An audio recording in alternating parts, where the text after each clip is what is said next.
But I guess for the first year, yeah. That was a good question, Andy. What was it? What was that question there? How do you stick on the kick?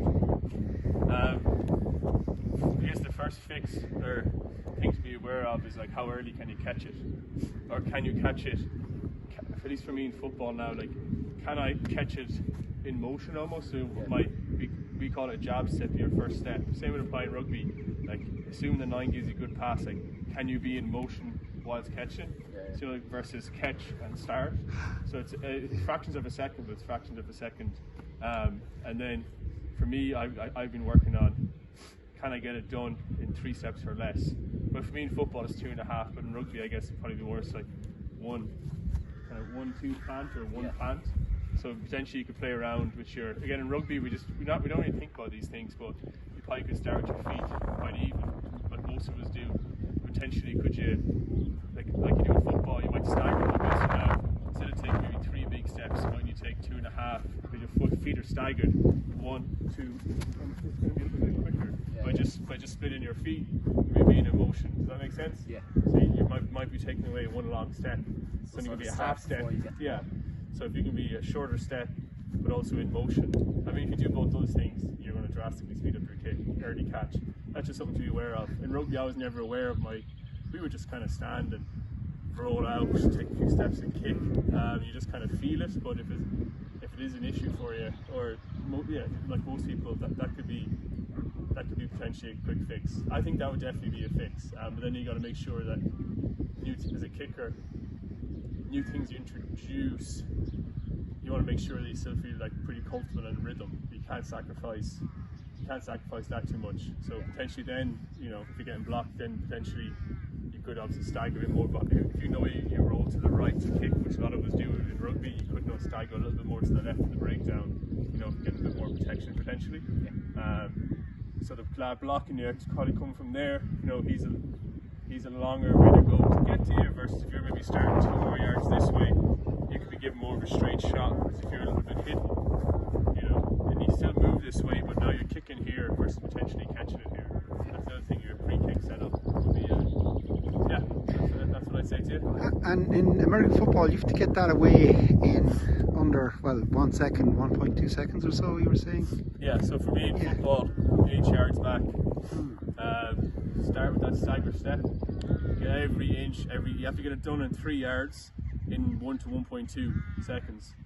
So you start, for me it's a stagger step, so I found in the beginning I was taking 1, 2, 3, and that's at risk of being blocked. So now I've switched to a jab step. So as I catch it, my left foot's in motion, so it is a jab. So it's catch and jab, and now it's like this at this angle. You got it molded. So that means when we're catching, I got it molded, which means getting the laces up or to the right. So that happens simultaneously, and then it's 2 kick. So for example, it would be mold, shape. So in that example, the ball was actually in a good angle, so I didn't need to mold, but a lot of time you need to mold, which means you're shaping the ball in your hand.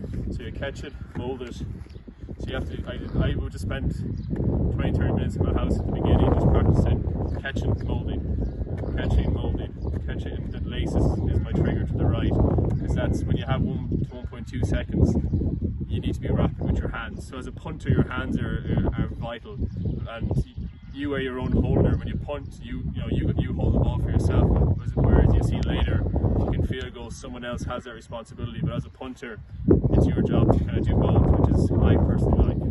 Brilliant. Right, we'll keep going, we'll get a few kicks in. Another set. Do you want to see how we go? Alright, so we're going into the breeze here. We have a little lighter. Okay. So into the breeze, it's not going to be as easy, but we're just trying to be like driving more, meaning we're not going to go as high, like not even much higher than the stand, I would say. That's what I'm going to try and do here, just push it kind of low. Okay. Just 1 step. That was maybe a touch high, but I know what we're looking for.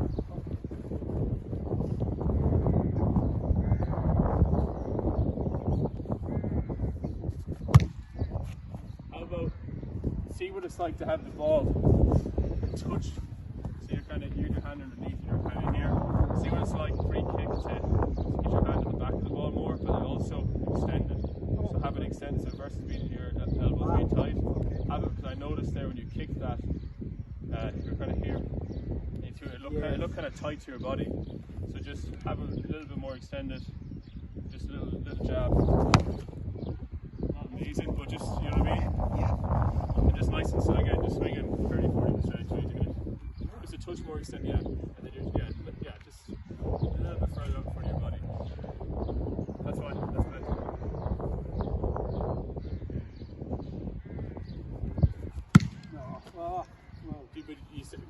Do you feel what happened there? I the don't ball? know what happened. The ball.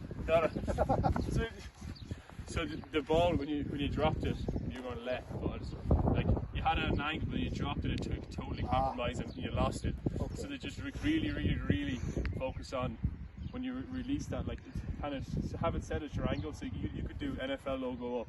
Okay. So you lace it to your left, but like